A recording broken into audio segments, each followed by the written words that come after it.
ደናቹ ሰላም አንዳንድ ነገሮች እናነሳለን አጠር ያለ ነው ግን ወሳኝ ነጥቦች ናቸው ይውላችሁ ይሄ ጦርነት አሁን በትግራይ ላይ የተካሄደ ያለው ጦርነት እነሱ እንደሚነግሩን ቲፒኤልኤፍን ለማጥፋት ወያኔ ይሄ ጁንታ እንደዚህ ጦርነቱ ሲቪላይዜሽናል ነው ጦርነቱ ኢትዮጵያን የማውደም ነው ጦርነቱ ታሪካዊ እንደምታዎች አሉት በምንም መልኩ እነሱ እንደሚሉት ህዝባዊ ወያኔ ሓርነት ትግራይን ለመያዝ አይደለም አንድም ጊዜ የገደሉት የቲፒኤልኤፍ አመራርም የለ የተወሰነ የሆነ ጊዜ ሲጀምሩ አካባቢ እነሱም መስፈን አስመላሽ እንደዚህ እንትን ብለዋል ከዛ በኋላ ግን ያ ሁሉ ድሮን ያ ሁሉ አውሮፕላን በትግራይ ምድር ሲሽከረከር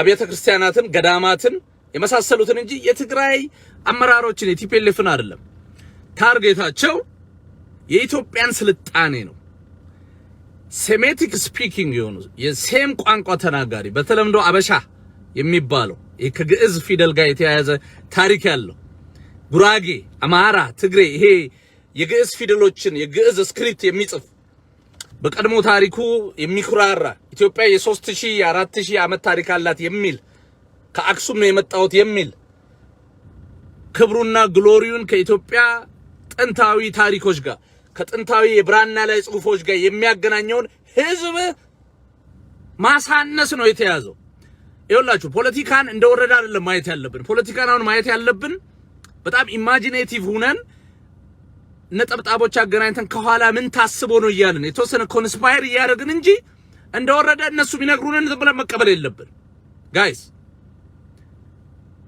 መጠየቅ ነው ያለብን አሁን እውነት ይሄ ነገር ሪሊ ቲፒኤልኤፍን ለማጥቃት ነው ወይ አይደል ቲፒኤልኤፍን ለማጥቃት ወለጋ ህፃናት ለምን ይገላል በመቶ በ200 ለምን ይገላል ቲፒኤልኤፍን ለማጥቃት የአማራ ተወላጅ አዲስ አበባ አትገባም ለምን ይላል ቲፒኤልኤፍን ለማጥቃት ጉራጌ ምን ታመጣለ ያለ ህዝቡን እንደ ህዝብ ንቆ ክልል አትሆንም የሚል ህገ መንግስቱ ላይ የተጻፈውን እንቢ ለምን ይላል ቲፒኤልኤፍን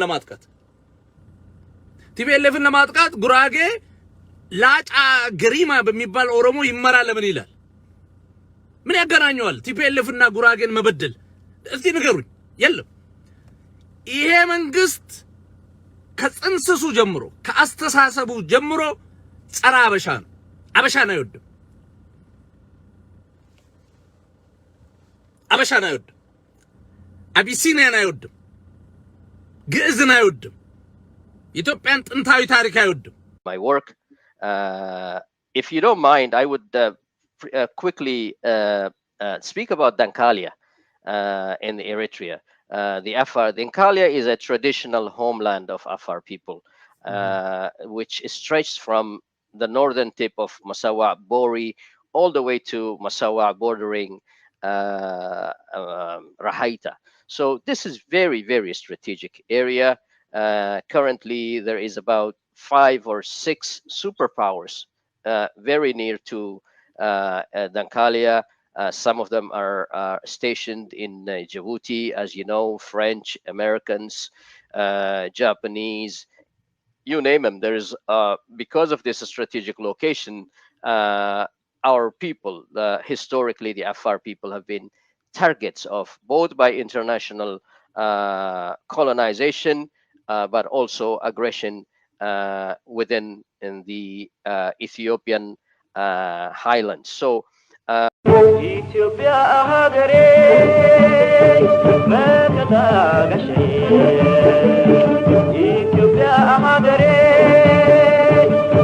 matagashi lani mamkanash lalbi mabay እነኚህ ውሎች በ1947 ዓመተ ምህረት የተባበሩት መንግስታት ሽሯቸዋል ውድቅ ናቸው ብለዋል ምክንያቱም ጣሊያን አንድ ሉዓላዊ ኢትዮጵያን ወራ ምስራቅ ጣሊያን ኤምፓየር የሚል ግዛት አቋቋመች ሁለተኛ ደግሞ እንደዚሁም ጣሊያን ራሷ ከተሸነፈች በኋላ ውሎችን ሰርዛለች።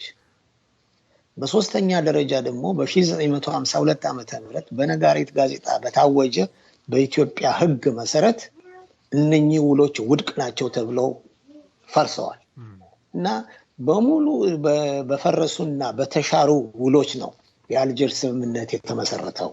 ይሄ ሕገ ወጥ ነው። Can you, no, sorry, not Dead Sea, the Red Sea. Can you see why she brought this problem up? That's why today, even today, when you look at goods that come from China or Japan, they all come by ship, don't they? Because it's the cheapest way to always send goods, because all you need is wind. You don't need anything else. So she decided to go and check this out, and that's why she wrote her book, Meccan Trade and the Rise of Islam, in 1987. And she went back to the original documents. Remember, she reads and writes 15 languages, so she can read all these languages in their mother tongue. And she found that there was no trade whatsoever up the Western Plateau. The only trade that went up the Western Plateau was milk and leather, and all the trade was coming this direction. It came further south. It did not go to Aden. It went right up the Red Sea, and what was most important, this city was in charge of all the trade, Adulis, which is here in Eritrea. The Ethiopians, the Eritreans, controlled all the trade because they were people who were on boats. Their names are found all over the west coast of India. The Arabs never were involved in that trade because the Arabs were mainly caravanners. From the African origin of civilization, myth or reality, this statement.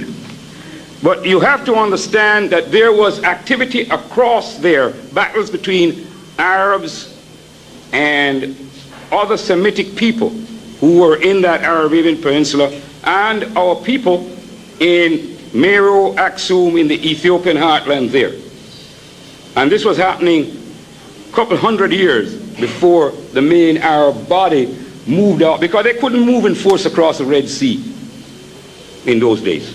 Moved higher up, and that's the invasion I'll be talking about later, and that's really when the weight of the Arabs came over. But they came, and after that, they kept coming across the Red Sea as they developed their skills. But let me point out something to you which is not pointed out. Page 151 of the African origin of civilization, myth or reality, Sheikh Anta Diop.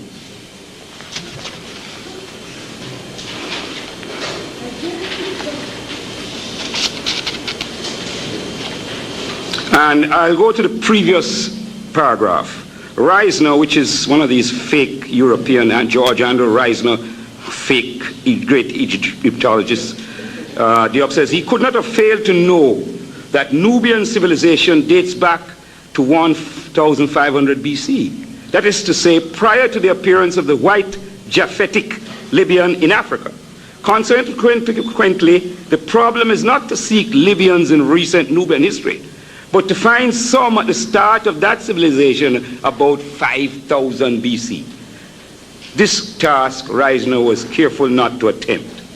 Then he says, when Muhammad was born, Arabia was a Negro colony with Mecca as its capital.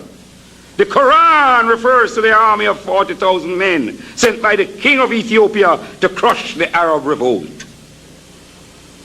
One corps of that army consisted of warriors mounted on elephants.